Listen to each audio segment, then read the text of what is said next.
In the studio with us right now is local businessman, United States Senate candidate, John Brunner, who's been on once before, but I don't believe that you've been in our beautiful studios here. John, how are you? I'm doing fantastic. Thank you, Mark. All right, so, and I don't want to go back to everything and recap. You're a successful businessman. You've gotten in this race for the Republican nomination. One of the big challenges is name recognition. You've been crisscrossing the state? Yes, traveling back and forth to every corner, meeting a lot of wonderful people. It's been riveting and very compelling. It's very interesting. The number one issue that I hear going back and forth across the state are the tremendous regulatory burdens that the farmers are finding, the small businesses have to deal with.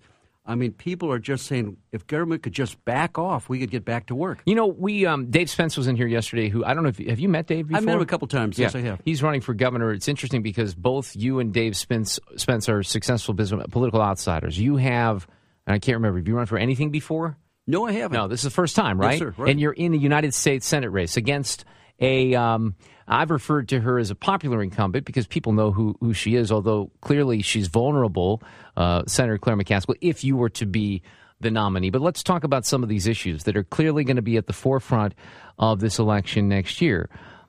And I'm guessing that some of this is going to come up in the primary, but if you are the nominee, taxes are being talked about a lot right now on Capitol Hill.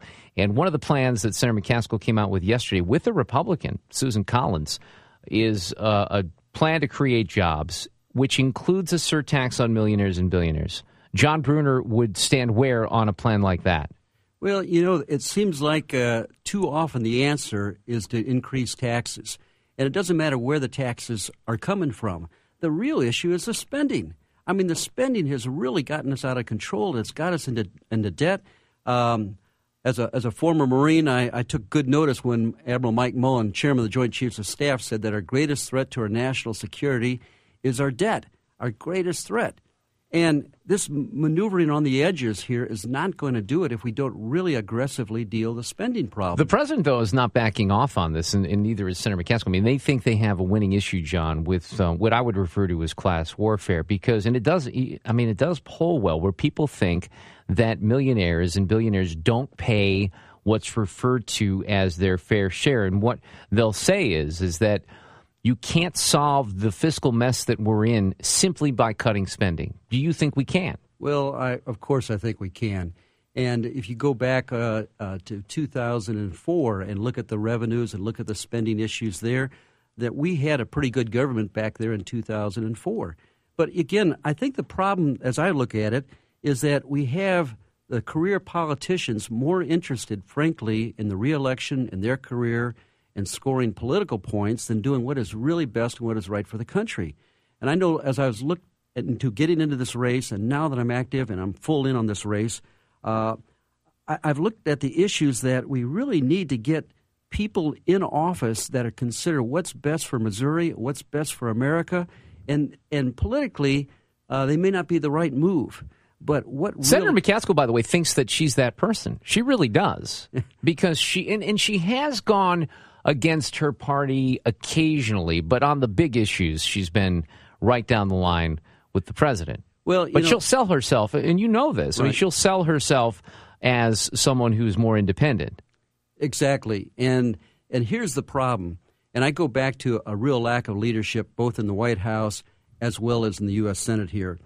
And I always believe the first thing with leadership is trust. Do what you say and say what you do. And now that it's an election year, there's a big disconnect between what Senator McCaskill is saying and what Senator McCaskill has voted for. And I was just looking at some stats here just the other day. Yeah, give me. Would you have examples of that?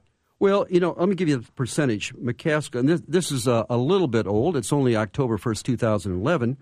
But McCaskill's voting percentage with the Democrats is 88%, and McCaskill's voting percentage with Obama is 98%. And so, again, on the big issue, this is the voting record here. And now, yet she understands that she is out of sync with Missouri voters, and the number one thing she's out of sync with is Obamacare, or I call it the Obamacare program. You know, 71% of the people in Missouri do not want Obamacare. So trying to position yourself as some sort of middle-of-the-road voice of the people versus the way you voted are two different issues, and that's a leadership issue. Let's talk a little bit about how you get to the position, and I've had the other candidates. I mean, this is going to be a pretty, I would assume, a hard-fought primary between Congressman Aiken, Sarah Steelman, and you. So what happens in a lot of these situations is you guys spend a lot of money, and everybody gets beat up. You might do some of the work for the Democrats in the general as they sit back and they don't have to worry about that primary in August. How do you avoid that? How do you avoid, first of all, how do you win with somebody in the race that is successful or has been successful statewide in Sarah Steelman and whose name recognition is a lot better than yours, and Congressman Aiken, who's been at this before, has people on his side. I don't know if Senator Bond has come out publicly for him, but I've seen Senator Bond with Congressman Aiken, so there's a relationship there. John Bruner's a guy who's up against it. Well, it's a very good point here, and I've had a chance to chat with Senator Bond and also Senator Jim Talent, a lot of elected officials. I've crisscrossed the state. Even as I was thinking about this race, talked to over 100 people from St. Louis, Springfield, and Kansas City, trying to really understand what are the real key issues here. And I forget who said it. Maybe it was Einstein that the height of insanity is continuing to do the same thing over and over again and expecting different results. And I think what distinguishes me very, very clearly from my other primary competitors in this race here is that I really do have a proven track record from over 30 years in industry. As a president and CEO, took a company from 40 people to 1,400 people. My time in the Marine Corps here as an infantry officer and platoon commander, yes, rooted in conservative values, but also have these skills to bring to Washington, D.C. to make the changes. As I've gone across the state, we're talking about the regulatory issues, the tax issues, whether it's the farming community, agriculture community, the smaller businesses. My stomach begins to turn and twist. I mean, I feel the pain. I've been in that same situation. So I think the issue is clear. Do you want another politician to go back in to Washington, D.C., or do we need somebody new with different background and experiences, Mark? John Bruner is here. He's running for the United States Senate. He would like to have the Republican nomination. You know, it used to be a few months ago, I said, well, this race is way off in the distant future. We're now, I think, just about 30 days away from the Iowa caucuses, and that means that it's 2012, and this election will be up on us quickly in August. Senator McCaskill says she's against earmarking. Senator Bond was an earmarker. Senator Blunt defends earmarks. What would a Senator Bruner do when it comes to earmarks? Well, again, I've come up very, very clearly against earmarks. I think they've been abused and misused here. Any issue that is important to bring in front of the Congress should stand on its own. It should be voted up and down. And again, I have a problem here as well on the earmark issues here. And it's interesting what politics do to politicians. They tend to move to the direction they need to do to be elected here. And I was just reviewing some of my data in terms of the total amount of earmarks that Claire McCaskill has voted for, and I have 2,400, over $10,939 million in earmarks. Yes. She says she doesn't earmark, though. Well, I mean, you got to go back to the record, and she talks about those in appropriations, and there were 4 times where earmarks came up for a vote, and she had a chance to vote down those earmarks, but failed to do so.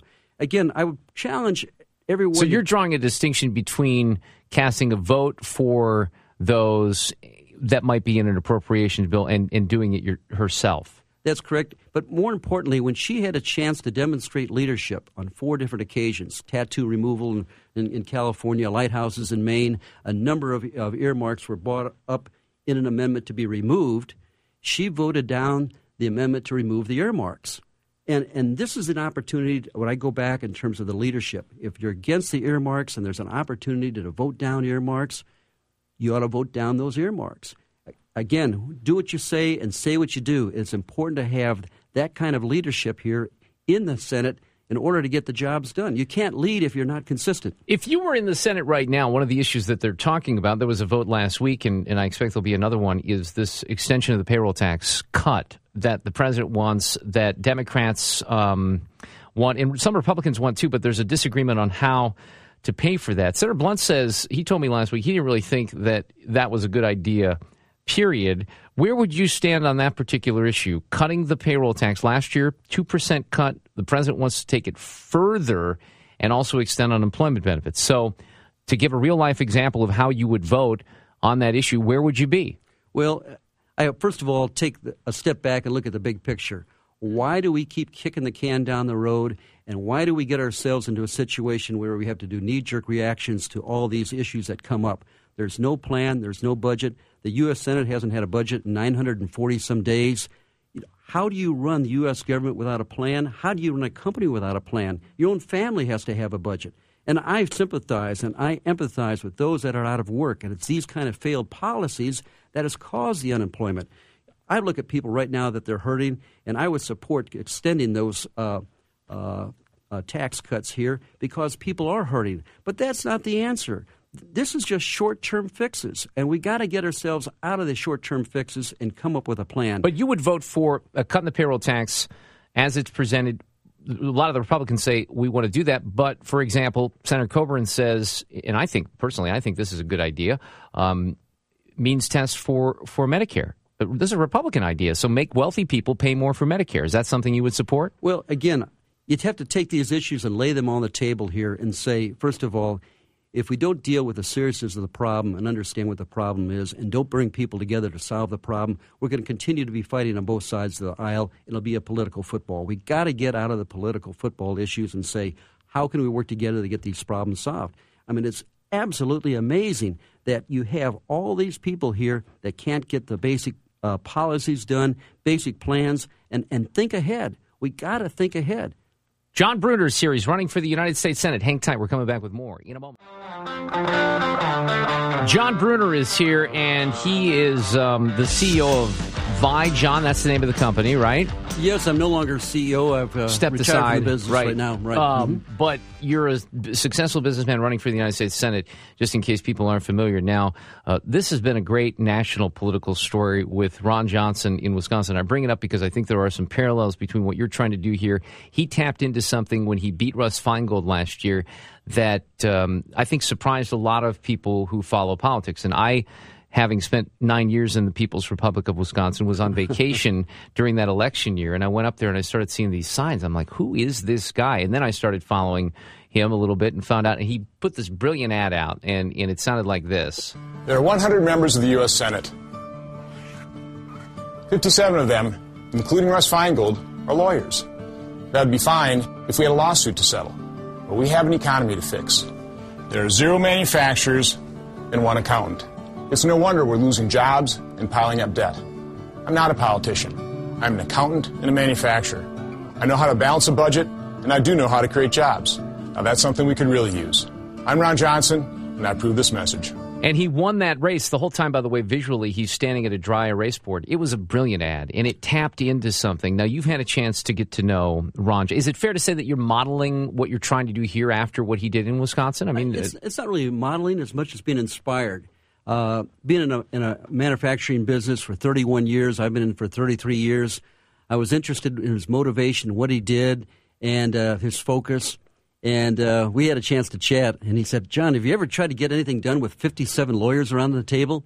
He said, if you're willing good luck, right? He said, if you're willing to put yourself through this and all the sacrifice that you need to do and come through on the other end, he said, we can double the number of manufacturers in the U.S. Senate to 2. How about that? That and that's what's funny about the math on the dry erase board and what he just said. There's still, and really, I do think, John, I don't know how this election is going to turn out. I've given up trying to predict politics. If you look at the Republican presidential field right now, and everyone except for perhaps Rick Santorum has been, in the lead at one point, and Huntsman. But I mean, we still wonder if he's a Republican. But the point of this is that things are back and forth. You don't know how it's going to turn out. But I do think that you have the potential to tap into something that people are interested in because they're sick. Whether it's Democrat or Republican, I don't really care. People are sick and tired of politicians and career politicians. And you have to obviously know that or you wouldn't be in this race. Well, exactly right. And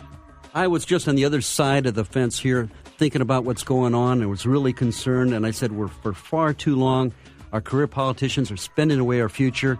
And I've always had a sense of duty to serve. I served as an officer in the Marine Corps. I came back to help in the small family business for over 33 years. And I'm really running for the Senate here because we need proven leadership. We need conservative values. And we got to challenge our government and get it back responsible and responsive to us again. On that note, I got to cut you off, but good to see you in person. We'll have a great Christmas if I don't see you. Great. Good to be with you, Mark.